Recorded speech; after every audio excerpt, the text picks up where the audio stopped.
Ang mga pananaw, opinyon at pahayag na inilalahad sa programang ito ay tanging sa mga host at panauhin lamang at hindi sumasalamin o kumakatawan sa opisyal na polisiya, posisyon o pagsang-ayon ng network, ng pamunuan nito o ng mga kaugnay nitong organisasyon.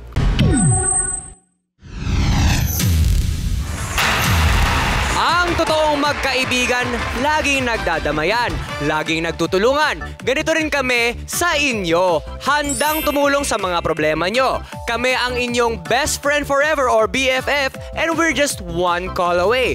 And on that note, my team is ready to slay. Kaya tara na, Team Pula!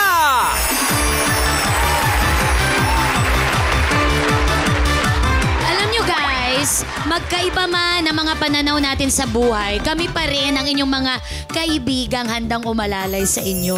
Isang chat nyo lang, naku, asahan nyo. Kami nandyan dahil BFF nyo rin kami. As in, best friend forever. And we're gonna be happy together. Grabe, naiyak ako sa self ko. Okay. Pagtulungan nating iresolba ang mga problema and then pagkatapos nun, let's party! Ala Team Puti!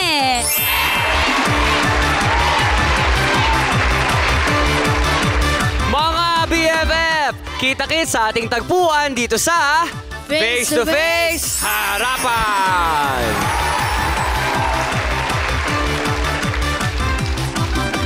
Sila naman ang ating mga BFF for guidance and wisdom.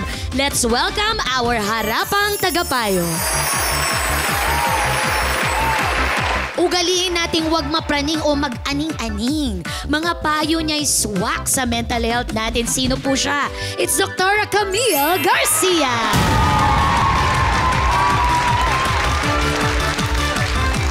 Ugaliin natin magdasal at magnilay-nilay. Mga pangaral niya pasok sa araw-araw na buhay. Parang spin cycle lang. A big hug for Dr. Love, Brother June Banaan.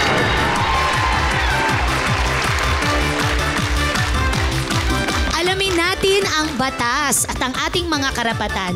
Mga turo niya ay panlaban sa anumang iligal at sa mga kawatan. Kayo, wala pa rin nakukulong hanggang ngayon.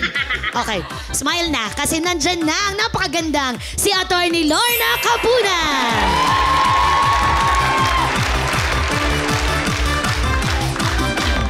Wala siyang pinapanigan sa mga nagbabangayang magkakaibigan. Ang gusto niya, marinig ang bawat panig ng bawat isa. Dahil ang goal niya, gusto niya marating, maging best friends forever pa rin ang ending. Eto na siya, ang BFF at ang atin ng masa, Corina Sanchez Rojas! Ate Cori!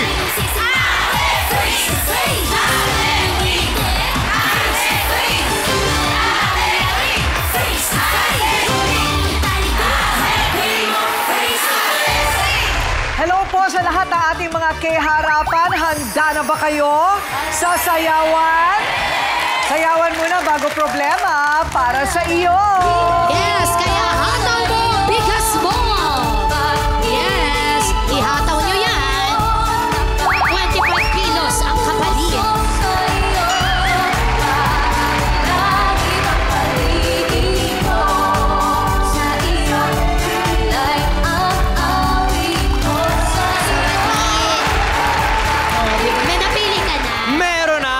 Tuesday at ang bidang sayawerong sawsawero for today ay si Mami Halapit.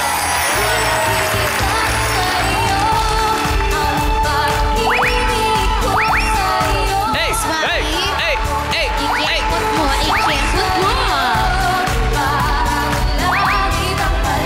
Madami-dami sa ingan niya, Mami. Isang kabang thank you sa Commodity Trader PH sa ating pabigas Pro Max and Pink Sack Edition. Parang limited edition yung bigas. Commodity Trader PH. Merong edition? Pink Sack Edition po sila. Sack Edition. Ayan. Pabigas or pabigat? Pareho po. Pareho. Dinagdagan nyo na ba ang talent fee ng mga bouncer? Ang hirap sumayaw nang meron daladalang bigas. Ayan, sino na ang ating pagbabatiin ngayong umaga? Maraming humahanga sa kanilang friendship dahil sila'y sanggang dikit talaga at para na rin magkapatid. Pero ano ito? nabuwag daw ang kanilang pagkakaibigan dahil sa lumalalang galit at matinding pananakit.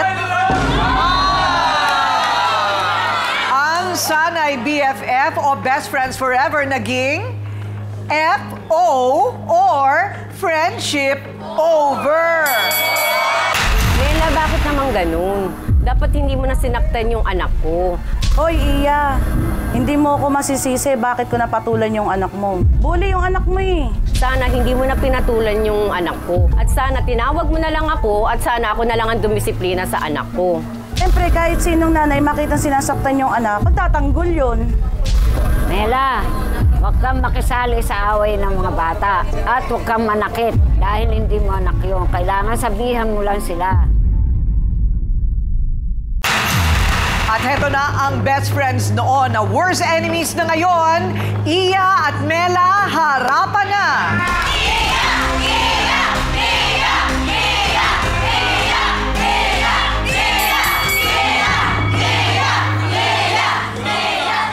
Okay, ano ang punot dulo ng dating magkaibigan pero ngayon magkaaway? Ano po, dahil lang po sa bata. Pinatulan niya po. Sinong bata? Anak ko po. May nagsabi po sa akin na inaway niya po, pinatulan niya po yung anak ko. Ilan taon na yung anak mo? 15 po. 15? Opo. Anong pinag-awayan nila? Binuli daw po yung anak niya dahil tinataas daw po yung palda. Ang nangyari, ang ginawa niya po, sinabunutan niya po yung anak ko. Tapos, pinatukan niya po sa ulo. Sumali siya sa away ng mga bata. Tapos, yung nangyari po nga yun, tinawag po ko sa amin. Tapos, sumugod nga po ko, yun nga, tinanong ko siya. Sabi ko, ba't ganun? Sasalita siya. Ang nangyari, tinalikuran niya po ko. Okay. Pagkatalikod niya sa akin, salita pa rin ako ng salita, paliwanag ako ng paliwanag kung bakit niya nga inano. Hinablot ko yung buhok niya. Doon na po kami nagkasakitan. Tumindi pa ba ang Opo, pag-aaway? tumindi pa po. Tumindi pa? Opo. Anong nangyari na Hindi naman? ang nangyari, kada maglalakad po ako, pumunta po ako sa talipapa kasi siya po, nagtitinda po siya ng puset, ihaw-ihaw. Ang nangyari po, kada dumadaan ako, nagpapaninig po siya. Sinabunutan mo eh. Ang sabi niya sa akin, ako na daw ang may kasalanan, ako pa ang matapang daw po. Tapos dinuduraan niya ako. Mali na yun, may pagduratan. Kaya ang ginawa ko, hindi ko na rin po siya pinatulan. Inisip ko nga kasi talagang magkaibigan kami. Hindi ko na po siya, hindi ko na siya uli pinatulan. Okay. Yun lang po. Yung anak mo naman sa school na expel. Opo, yun po ang nangyari pa po. Anong nangyari? Pina-expel po niya doon sa eskwelahan po, po niya. Nagreklamo siya? Oo, nagreklamo po Kasi siya. anong ginagawa naman ng anak mo? Yun nga, hanggang doon sa eskwelahan, binubuli yung anak niya. Dahil din yung sa anak ko, na-expel din yung anak niya. Pareho yung anak nyo na expel? Opo. Sus Mariosep, umabot na pala sa ganon. doon po sa eskwelahan. Ilang beses na ba napatalsik yung anak mo sa school? Ako po, 3. Yung anak ko po, 3. 3 beses! So may problema talaga yung anak mo. Meron po talaga. Sobra-sobra ko po siyang pangaral. Sobra naman sa pagkain. Asikaso ko naman po siya. Nababarkada lang po talaga. Hindi, pero yung anak mo ba ay maayos naman ang grade sa eskwela? Hindi nga po eh. Hindi kasi... Hindi mo siya tunay na anak, ampon. Opo. Kaya may ganon. Okay. Sabi ko na nga ba, may dahilan ng bawat bagay. Lahat ng behavior may pinanggagalingan yan. At hihimayin pa natin yan kasama ang depensa ni Mela sa away ng kanilang mga anak hanggang sila nang nag-away sa pagbabalik ng Face to Face Harapan. Face to face, sinong sisimama? Face to face, sinong ngingiti? Harapin mo face to face.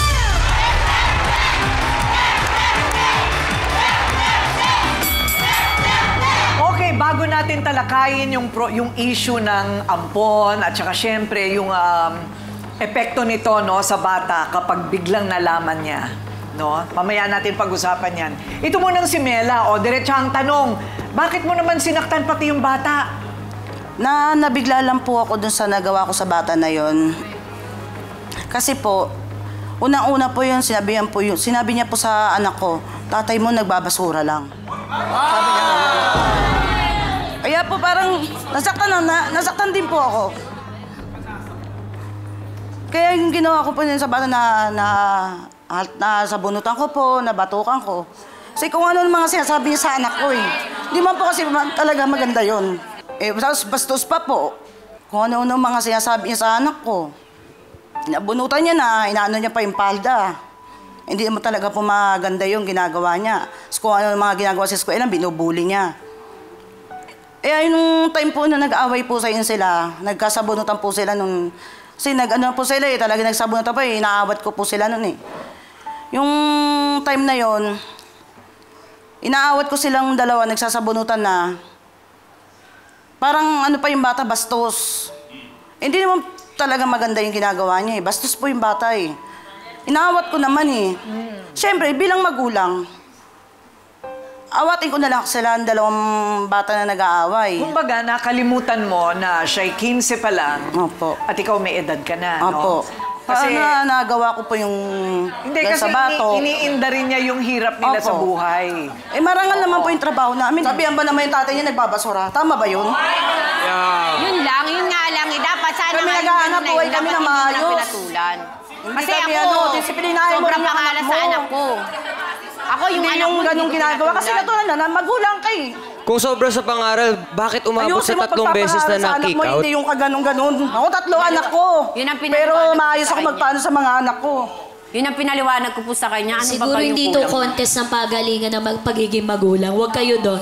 May nangyaring mali, doon tayo mag-focus Hindi dapat pumapatol sa bata. Yun ang maliwanag. Magkakamali ko naman po yun. Hindi rin dapat pinapahiya, tinataas yung palda. Sobrang nakakabastos yun. Siyempre po, ang dami pong tao sa eskwelahan. Tama po ba yung ganun yung ano? Mali din. 15 anyos na rin yun. Hindi, pero dito na natin makikita kung anong punot dulo ng ugali ng bata. Yan. Kasi nga bigla niyang nalaman. Bigla yun Kailan lang?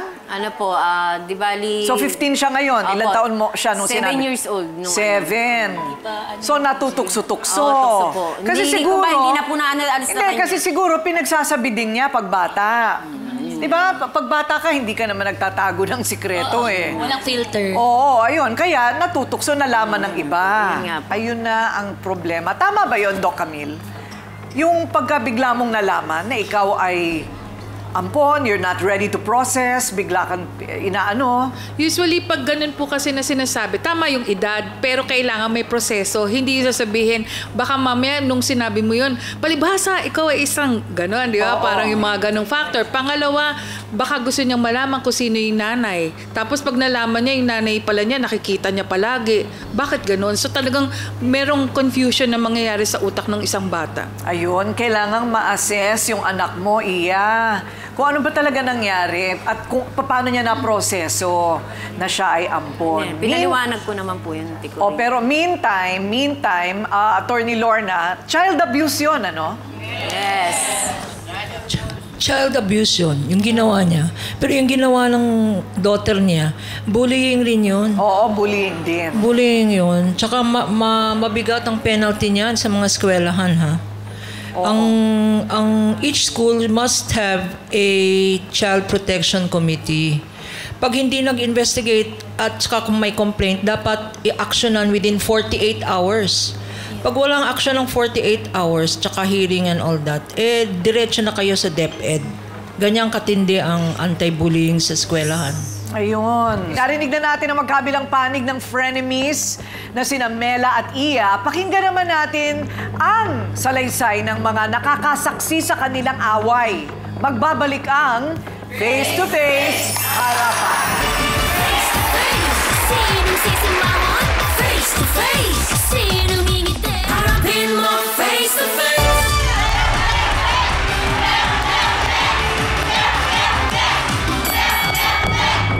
Pinagtulungan daw ang kapatid niya, kaya siya ay to the rescue na sister. Siya si Bojo. Bojo! Ayan, humarap ka na!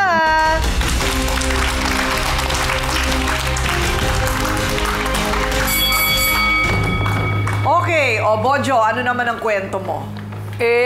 Naabutan ko po may nagsumbong po sa akin, nandun po ako sa bahay, natutulog. Wala po kasi akong tinda nun may nagsumbong po sa akin, pinagtutulungan daw po na itong dalawang mag-asawa na to yung kapatid ko.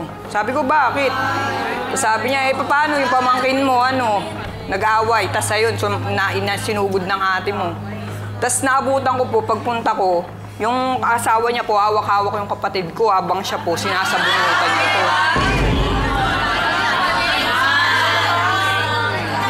Maswerte kayong dalawa, hindi ko kayo naabutan, naawat ako, pag-uuntugin ko kayong dalawa. Oo, maniwala ka sa akin. Pag-uuntugin ko kayo. So, Bojo. Sumbong lang, naniwala ka kagad.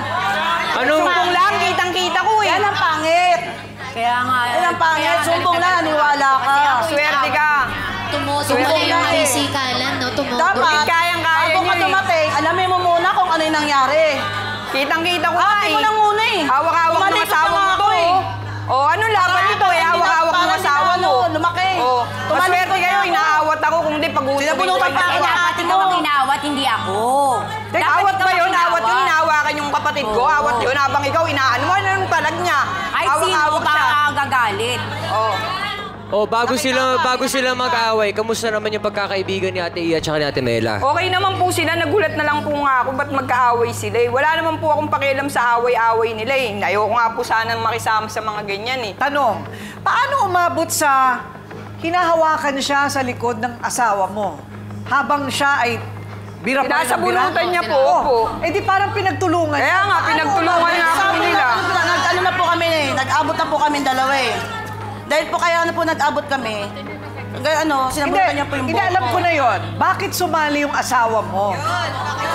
Sabi, umaawat lang daw po, umaawat. May tumawag na nag-aaway kami dalawa. May tumawag po na, nag-aaway yung asawa mo doon sa kasi Iya.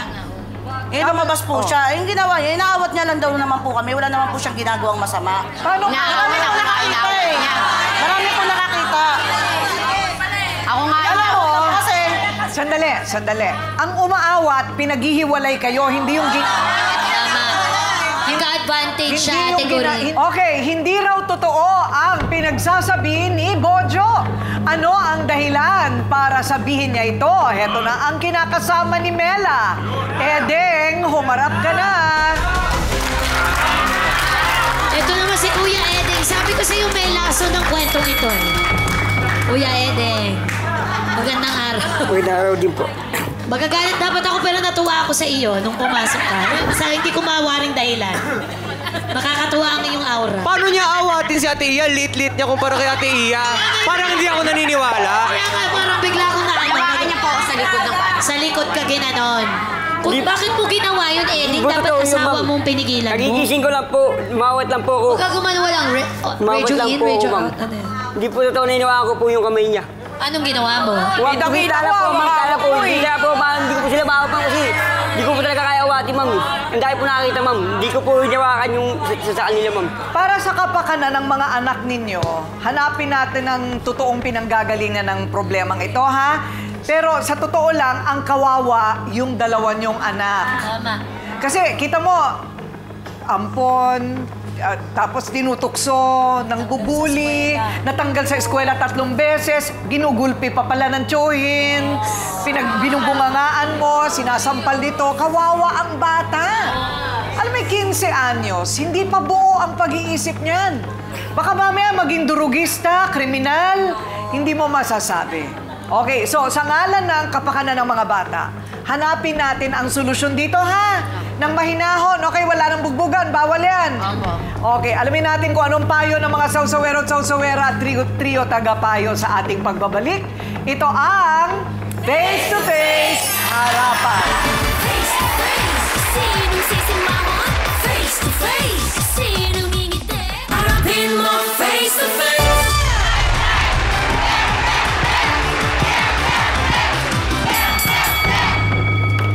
So anong gagawin mo kapag sinaktan yung anak mo ng kaibigan mo? Unang matatanong ko ang sarili ko, kaibigan ko ba talaga to? Bakit hindi niya ako binigyan ng tiwalang kaya kong disiplinahin Hindi ang mo anak ko? susugurin? Ako baka sugurin ko rin. Hindi ate, ang gagawin ko, kukunin ko na yung anak ko sa sitwasyon na yun. Kasi ang ugali ng ibang tao, ang reaksyon nila, hindi ko makokontrol. Pero yung lokasyon ng anak ko, yung reaksyon ko, yun makokontrol ko. Kasi ako pa madawit pa ako sa masamang ugali. Sabi nila, kung ano ang ginagawa ng matatanda, napag-usapan natin ito sa dressing room, sa mata ng bata, kahit mali yun, nagiging tama. So magiging ehemplo na lang ako sa anak ko. Nakita mo yon? Huwag mo gagayahin niya. Tapos pagtalikod niya, saka ako sisipalan. Charing lang. Hindi ko gagawin yun. Alam mo, ewan ko rin eh. Parang mahirap din yun kapag anak mo, no? Pag anak mo talaga, parang baka sumabog ang bulkan, di ba? Totoo. Ano tingin mo, Ryle? Gaganti ako pero di harap-harapan. Hindi harap-harapan sa anak. Kasi kung kaya mo naman, hindi naman sa anak, kung kaya mo ma-achieve yung parehong resulta ng pribado, yun na lang. Kesa na gumawa pa ng isang malaking skandalo, makakaharap tayo ng hustisya sa tamang paraan. Hindi na kailangan magsakitan. Papakulam ko na lang. Total, may kilala naman na tayo. Oy, at least hindi, nagpapakatotoo lang tayo kasi iba talaga pag sinaktan yung anak, lalo kung maliit, no? Pag maliit, no, ate? Oo. Kaya lang siguro alam na rin ni Iya na merong record yung anak niya ng ugali, kaya medyo hindi ganun katindi. Na nabunot ka lang, hindi ka naman namaril. Okay, ano ang masasabi ng Team Pula? Ako po ay bilang isang nanay, mother, baka po kaya po nagkakaganyan po yung anak nyo kasi kulang din po kayo sa pagdidisiplina. Kasi unang-una, adopted nyo nga po siya. Nakakatatlong beses na po siyang kick out sa school at saka isa pa po, nakakatikim din po siya ng pagbubugbog, pambubulig. Baka kulang po rin po siya ng pagrerespeto nyo at pagmamahal bilang magulang. Thank you so much, Sex Bomb Aya. Ay, hindi pala siya Sex Bomb.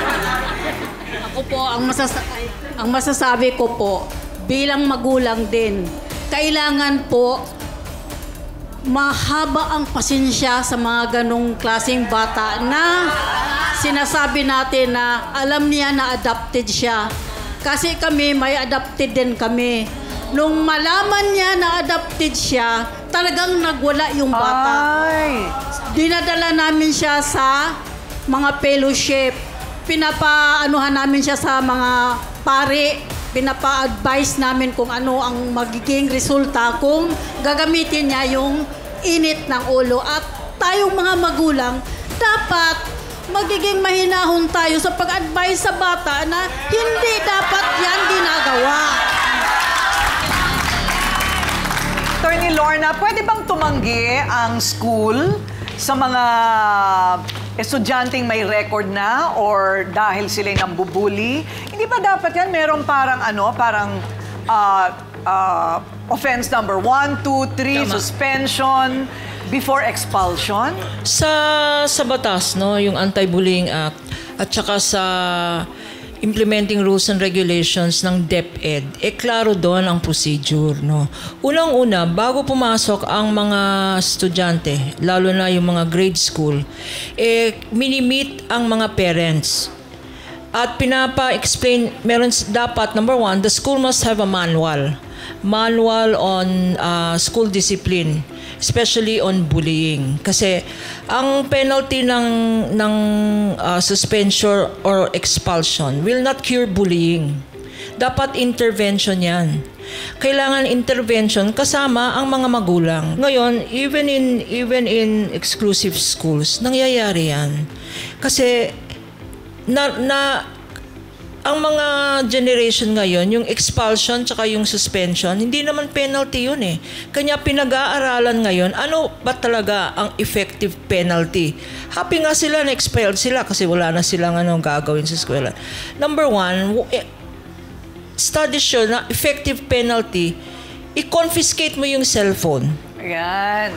O, tanggalin mo ng internet privilege. Yung mga apektado siya, effective dapat ang penalty para ma-feel nila na may consequences yung ginagawa nila. Okay. Dr. Love, dapat bang sisihin talaga ang magulang kapag lumaking pasaway ang anak? Ate Kuring, masagwang sabihin pero lahat babalik sa magulang. At yan ang malaking responsibilidad ng mga magulang. Hindi tayo nagiging magulang yung magbibigay lang ng buhay sa anak natin pag papakainin. Mas malalim pa doon ang responsibilidad natin. Sabi nga, di ba, pakita mo sa akin ng bunga, sabihin ko sa'yo kung anong puno. No? At dito nakikita natin, habang lumalaki ang mga bata, nasa ating mga magulang ang pagbuo ng moral foundation sa bahay. Pag lumabas ang mga bata, makikita ng bayan, makikita ng tao, kulang sa disiplina ang batang ito. No? Hindi natin sinisisi yung kanyang ampon dahil maraming factors ng paghiganti niya, ano? Pero dapat ma-address at yun ang dapat ma-address. Ayun. Thank you very much, Dr. Love. Doc Camille, para sa'yo, ano ang nakikita mong problema ng bata? Okay, una-una po kasi, pag sinasabi natin, there are certain temperaments like aggression, it has a genetic predisposition. Actually, 60% po yun. So talagang malaking factor ang genetics. Pero mas malaking factor din ang family dynamics. Tingnan nyo naman, kitang-kita na sinisigawan siya, sinasaktan din siya. Tapos ganito pa yung nangyari na yung kubagsan, meron certain rejection. Because ang una-unang factor dito, yung crisis ng bata na merong abandonment. I really don't know kung sino man, kung baka mamaya nalaman niya kung sino talaga yung nanay niya, tapos relative pa. Wala siyang matanungan. Oo, wala siyang matanungan. Tapos pag nalaman niya, bakit ganun? Ano ko pala to, kamag-anak ko pala to, tapos nireject ako. So ang daming nasa utak ng bata na talagang kailangan bigyan ng tamang kasagutan. Pag dating po sa anti-bullying, ang intervention dito, hindi lang po dun sa individual na yung kanyang mga traits na mali. Kinakailangan po ang pamilya din ay makorek dahil bakit ganun ang ginagawa nila pag nagkakamali isang bata, nananakit sila. So, dapat lang siguro pagdating dito, Ate Coring, hindi lang siguro yung individual therapy, but also for the family para sa ganun maging tama yung intervention para ma-prevent yung pagbubuli ng bata. Oo, kasi kailangan kasama ang buong pamilya kapag nagkaroon kayo ng session. Para lahat kayo alam nyo kung paano aayusin na hindi madadaan sa gulpi o pananalita lang. Ano yan? Proseso yan. Ilang session yan, sigurado. Oo. Tuluyan na kayang friendship over na ang dalawang dati namang magkaibigan para kina Mela at Iya. Pero importante, paano natin susolusyonan ang ugat ng problema? Malalaman natin sa pagbabalik ng Face to Face Harapan.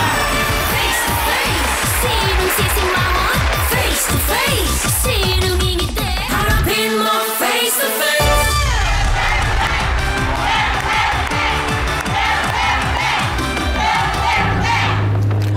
Ang balak pala ng pamilya ni Iya at Bojo, ito palang kanilang inampon ay anak din ng kapatid nila. Okay? At yung kapatid nilang yon kung kani-kanino nga dinidistribute yung mga anak. Ang balak nila, ibalik doon. Sabi ko, mababalik na naman sa nanay na hindi responsable. Sa Pampanga, kung saan wala na namang kakilala yung bata, magre-rebelde na naman. Ewan ko kung tama ang payo ko, Doc Camille, mag-session muna yung bata para alamin natin paano siya mag-isip at kung ano ang gusto niyang mangyari para siya ay sasang-ayon sa kasunduan na mag-aayos na siya ng ugali. Pwede po. Diba? Pero kasama sana ang pamilya rin para maintindihan nila kung anong nararapat. Kasama talaga kayo. Para naiintindihan nyo rin. Kasi kasunduan yan eh. Oo, tama para po. makuha ng bata yung gusto niyang mangyari. Ayoko pumunta ng Pampanga. O kung gusto mo dito sa Maynila, mag-ayos ka. Yeah, prosesahin din diba? po Para yun. kailangan mag-agree siya. Hindi ba? Kasi may isip na rin niya 15 anyos. Ano? So, meron tayong family session with Doc Camille o kung sino yung aatas niya. Tapos, sabi niya, hindi rin daw niya matutukan yung bata kasi gumagawa rin siya ng basahan. Na nag-aarkila pa siya. So, bibigyan ka namin ng high speed. Thank you. Para hindi ka na nag-aarkila. Thank you po. Okay? Para hindi ka na nag-aarkila. Pero baka second hand lang ang ibigay namin sa'yo, ha? Okay lang po. Para mura. Okay lang po. Makakatulong na. Kasi ayoko na ng palusot na wala kang panahon. Natutukan ng batang yan. Dapat nga katulong mo yan sa hanap buhay. Nagsasalansa naman po siya. Ay kaya nga, turuan mo at bibigyan mo rin siya ng konti para pagka may kita. Alam niya yung value of labor. Hindi ba? Okay. So, sana naman magkaayos na. At kayong dalawa, hindi dapat kayo nag-aaway. Okay. Mela. So, magkakapatawaran na lang. Eh, ano pang gagawin na? Hindi na natin mababalik yung dura. Hindi na natin mababalik yung sabunot. Di ba? Oh, so, unless ipag-wrestling ko kayo dito. So, wrestling ba o magkakamayan na lang kayo? O, sige na. Ikaw may kasalanan, yung anak mo, o ikaw lumapit. O yun nga po katulad yun, hindi po kami nakapaghanap buhay dahil O, kaya nga, o, ayan na. O, sige na. Bati na tayo dahil sa sobrang natin, dahil lang sa bata, nag-aaway tayo. Kaya sana patawad tayong sa isa't isa.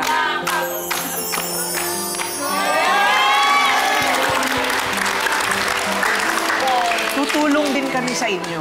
Hahanap ako ng para makatulong din sa inyo, Kasi ha? po nangihiram lang po kami ng kartilya. Ano na?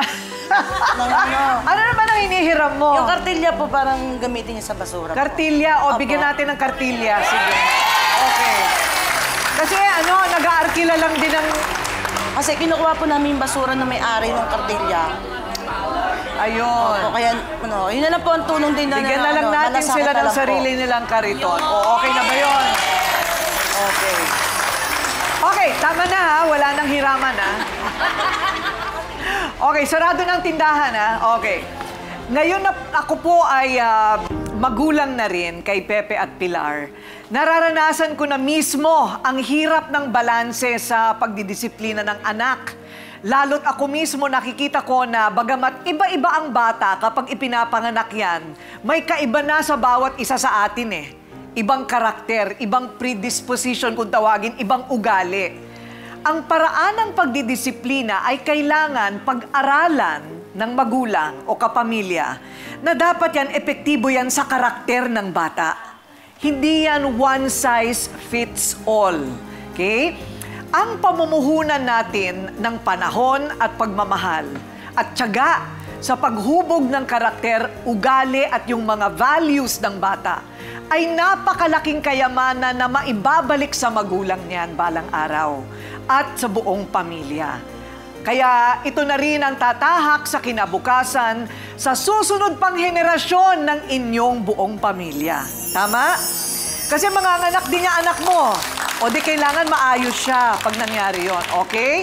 Ako po ang inyong Ate Kuring nagsasabing may cake ang harapin ang mga issue dahil walang hindi nadadaan sa pag-uusap basta dapat may mukha kang ihaharap dito sa Face to Face Harapan. Face to face. Face to face. Face to face. Face to face. Face to face, harapan tayo.